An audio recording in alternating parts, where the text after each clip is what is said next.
পৃথিবীর মাঝখানে যে উত্তপ্ত লাভা আর আগুন, এটা আপনারা জানেন? পৃথিবীর উপর দিয়ে আমরা ঠান্ডা পৃথিবীতে ঘুরে বেড়াই, কিন্তু এর ভিতরে কিন্তু আগুন, লাভা। আল্লাহ কোরআনের মধ্যে ফুটন্ত টকবগে সাগরের কসম খেয়েছেন। সাগরের পানির ফুটন্ত টকবগে সাগরের পানির কসম। সাগরের পানি আবার ফুটন্ত হয় কি করে? পানি কি হয়? ঠান্ডা। পানি কি? কথা বলেন।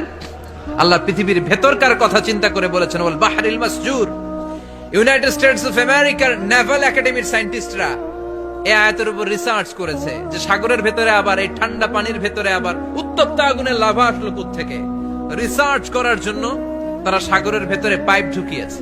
পাইপ ঢুকাতে ঢুকাতে অনেকগুলো লেয়ার তারা পার করেছে। রূপান্তর শিলার স্তর, পাললিক শিলার স্তর, আগ্নেয়গিরির শিলার স্তর, মার্বেল পাথরের অনেকগুলো শিলার স্তর পেরিয়ে যাওয়ার পরে তারা পাইপ ঢুকানোর পরে দেখতে পেয়েছে পাইপগুলো গলে যায়। এই রিসার্চ প্রজেক্টের যিনি চিফ, উনি বললেন, bring the water proof pipe from America. America থেকে ওয়াটার প্রুফ পাইপ নিয়ে আস।